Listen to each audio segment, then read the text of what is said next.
ils sont en guerre et nous on vit en paix. Ils le font par la mer, on est devant la télé. Eux sont dans la tristesse, nous vivons dans la joie. Ils rêvent de nos richesses, ils vivent dans la terreur. Pourquoi ? À l'occasion de l'anniversaire de la Convention internationale des droits de l'enfant, le service jeunesse et le conseil municipal jeune ont organisé la journée des droits de l'enfant. Le concept de la journée, c'est de permettre aux enfants de découvrir ou de redécouvrir la Convention internationale des droits de l'enfant, les droits de l'enfant en général, comment ils le vivent au quotidien, dans leur ville, etc. Donc les partenaires associatifs jeunesse se sont réunis aujourd'hui pour proposer chacun des ateliers sur des thèmes différents, le droit à l'égalité, le droit à la protection, le droit à l'identité, des connaissances sur les droits de l'enfant en général, le tout dans une ambiance très ludique et très festive. En participant à chaque atelier, les enfants remplissent un passeport qui leur permet de repartir avec des cadeaux UNICEF lorsqu'il est rempli.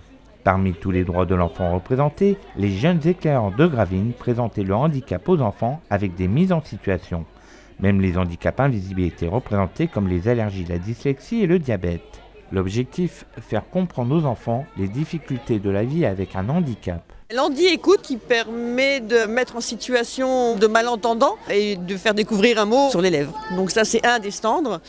Ensuite on a le stand avec les jeux de cette famille qui expliquent les différents handicaps. Et également un quiz avec des actions. C'est-à-dire qu'on met en situation des enfants, mets ta main, la main droite, la main avec laquelle tu écris derrière ton dos et essaye d'écrire avec l'autre main.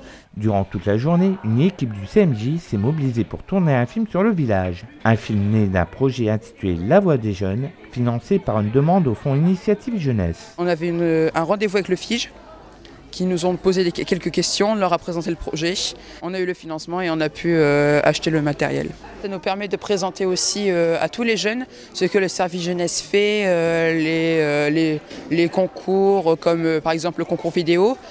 Et ce qui, lors de la manifestation, après sur Facebook, on pourra montrer ce qui a été fait et ce qui va être fait. Par exemple, il y aura les réunions, les séances plénières, ou par exemple les sorties et aussi les manifestations telles que le village. Le film de ces jeunes sera visible sur le Facebook du service jeunesse. Le film sera également diffusé lors des prochaines élections du conseil municipal jeune. Pour marquer la fin de sa période de travaux, la maison de quartier de Petit-Fort-Philippe a organisé des portes ouvertes. L'occasion pour la structure de valoriser le bâtiment, ses nouvelles activités ainsi que ses bénévoles. Il y avait plusieurs enjeux dans cette porte ouverte. La première, c'était de remettre en valeur les nouveaux locaux de la structure, puisque maintenant on fonctionne avec 14 salles qui seront accessibles à tout le monde. Le deuxième enjeu, c'était de mettre en valeur également tous nos ateliers, puisqu'on a quand même plus de 17 ateliers, et donc 14 sont présents aujourd'hui pour initier les personnes à des nouvelles techniques, ou à des techniques déjà existantes depuis de nombreuses années. Et le troisième enjeu important, c'était de découvrir des personnes qui étaient en volonté de vouloir mettre en place des ateliers nouveaux. Et alors, comme atelier nouveau, il y a le scrapbooking, et il y a également une personne qui montre la pâte Fimo et la porcelaine froide. Il y a une personne également, une jeune maman, qui s'investit maintenant dans des ateliers parents, enfants et enfants pour initier les enfants à de la cuisine. Voilà, donc c'est quelques exemples d'ateliers nouveaux qui se mettent en place. Pour découvrir en détail l'ensemble de ces activités, vous pouvez vous rendre à la maison de quartier de Petit-Fort-Philippe ou les contacter au 03 28 51 82 30.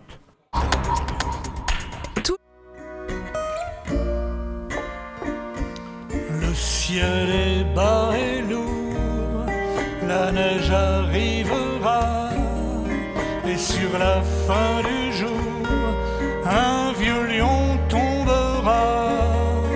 6 ans après son premier passage à Gravelines, François Corbier est revenu à la Seine-Vauban à l'occasion de la sortie de son nouvel album Vieux Lion, son 6e album depuis qu'il a arrêté la télévision. C'est accompagné de son guitariste, de son contrebassiste et de son accordéoniste qu'il est venu présenter son nouveau répertoire. 13 chansons inédites racontant autant d'histoires différentes à la manière d'un chansonnier. Les chansonniers sont des gens qui font de la satire sociale. En général, on raconte des histoires à travers ce monde qui nous préoccupe tous. On essaye quelquefois de rire avec ces préoccupations, d'autres fois on fait que simplement raconter le monde tel qu'on le perçoit.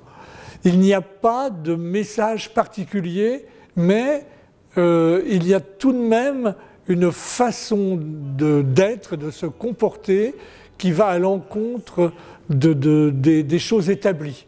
Je n'essaye pas de convaincre, je n'essaye pas de détourner les gens de leur existence, j'essaye de les amuser, de les distraire, et quelquefois, s'il le faut, on pleure tous ensemble. Bon, enfin, on pleure pas beaucoup dans mon spectacle quand même, ni dans mes disques d'ailleurs. Ceux qui connaissent bien Corbier en concert savent qu'entre chacun de ses morceaux, il présente ce qu'il appelle les chansons flash. Les culs de jatte marcheront enfin si les manchots leur tendent la main. Des chansons courtes et pleines d'humour que l'on peut retrouver depuis quelques mois dans un recueil intitulé « Mes chansons flash et poèmes bisbauchiens ». Depuis l'âge de 16 ans à peu près, j'écris des chansons flash, des chansons courtes. J'ai 70 ans, donc il doit y avoir dans ce petit livre une cinquantaine, une soixantaine de, peut-être plus, je ne sais pas, de chansons flash. Il n'y a pas les musiques, c'est juste les textes. Donc on peut considérer que ce sont des haïkus, mais des haïkus comiques. Et en tous les cas, c'est fait pour faire rire et ça fonctionne très très bien. Le bouquin a été tiré à peu d'exemplaires. Je crois qu'il a été tiré à 300 exemplaires. Et là, on est en train de terminer les ventes. Il y en aura, à mon avis, dans 2 mois, il n'y en aura plus. Un autre recueil intitulé « Mon journal secret » est en préparation. Et un nouvel album est déjà en chantier. Pour en savoir plus et connaître les dates de ses prochains concerts, rendez-vous sur www.françoiscorbier.com.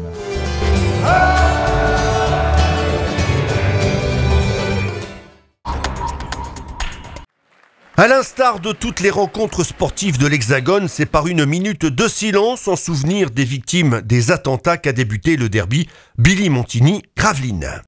Des Gravelinois qui rencontrent les pires difficultés à rentrer dans la partie, témoin les 5 buts de retard à la 7e minute, 7-2, la faute à une défense beaucoup trop permissive.